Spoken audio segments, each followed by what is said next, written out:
আসসালামু আলাইকুম। আমার আজকের রেসিপি চিকেন পাকোড়া। এটা তো বাচ্চারা খেতে ভীষণই পছন্দ করে, আমার বিশ্বাস বড়রাও ভীষণ পছন্দ করবে। চার সাথে এরকম একটা নাস্তা কিংবা মেহমানদারিতে বেশ জমেই ওঠে। কথা না বাড়িয়ে রেসিপিটি শেয়ার করে নিচ্ছি। চিকেন পাকোড়া তৈরি করার জন্য চিকেনের বুকের মাংসের অংশটা এভাবে একটু ছোট ছোট টুকরো করে কেটে নিয়েছি, মানে একটু নরম মাংস নিয়েছি।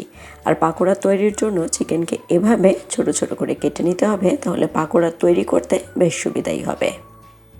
তো এখন প্রাথমিকভাবে চিকেনকে প্রিপেয়ার করে নেওয়ার পালা। এ লক্ষ্যে কিছু উপকরণ অ্যাড করছি। এরকম এক ফালি লেবুর রস ব্যবহার করছি। লেবুর রস অবশ্যই ব্যবহার করবেন, এতে করে পাকোড়া খেতে বেশি ভালো লাগে। এবার কিছু শুকনো উপকরণ অ্যাড করছি।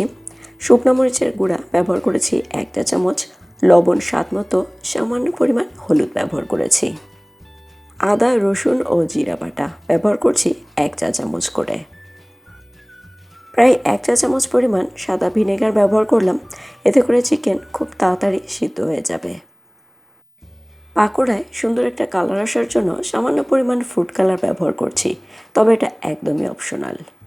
এবারে সব কিছু দিয়ে চিকেনের টুকরোগুলোকে একটু ভালোভাবে মাখিয়ে নেওয়ার পালা, তবে একটু আলতোভাবেই মাখিয়ে নিচ্ছি।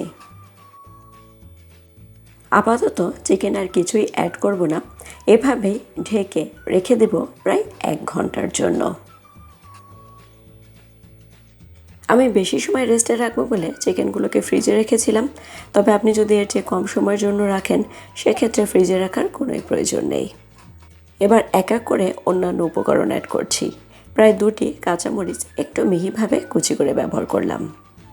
বেসন ব্যবহার করছি প্রায় 1/2 কাপ। ভালো কথা, আমি চিকেনকে প্রথমেই ভালো করে ধুয়ে টেস্টেনারে রেখে পানি একদম ছড়িয়ে নিয়েছিলাম। এরপরই পরবর্তী কাজগুলো করেছি। এর সাথে সাথেই অ্যাড করে দিলাম 1/4 কাপ চালের গুঁড়া। এতে করে চিকেন পাকোড়া খেতে বেশ ক্রিস্পি হবে। পেঁয়াজ কুচি ব্যবহার করছি প্রায় 1 কাপ। এ পাকোড়ায় পেঁয়াজ কুচির পরিমাণটা একটু বেশি ব্যবহার করলে খেতে বেশি মজা লাগে। পেঁয়াজকে হাত দিয়ে একটু ভেঙে ভেঙেই দেওয়ার চেষ্টা করছি, এতে করে পেঁয়াজগুলো পাকোড়ার সাথে খুব ভালো মিশবে। এবার সকল উপকরণ একটু আলতো হাতে মাখিয়ে নিব। এছাড়া আমি ধনিয়া পাতা কুচি ব্যবহার করব, যেটা একটু পরেই দিচ্ছি। প্রথমে একটু খেয়াল করবেন চিকেনের সাথে উপকরণগুলো ভালোভাবে মিশতে চাইবে না, এজন্য আমাকে একটা কাজ করতে হবে।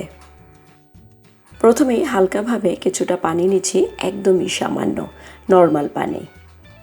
আচ্ছা, এই পানিটি কতটুকু দেব?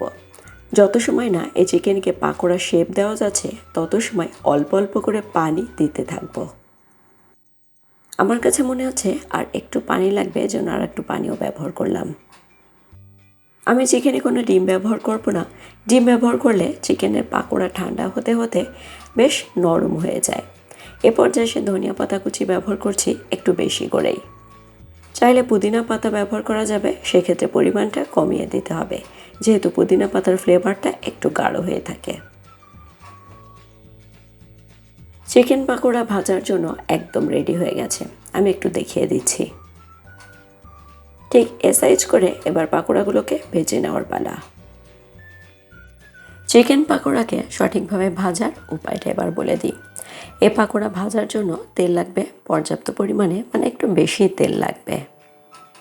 পাকোড়াগুলোকে দেওয়ার সময় চুলার আঁচকে মিডিয়ামের থেকে একটু বাড়িয়ে রেখেছি। যেই না পাকোড়াগুলো দেওয়া হয়ে যাবে তখন চুলার আঁচ মিডিয়াম থেকে একটু লো করে দেব।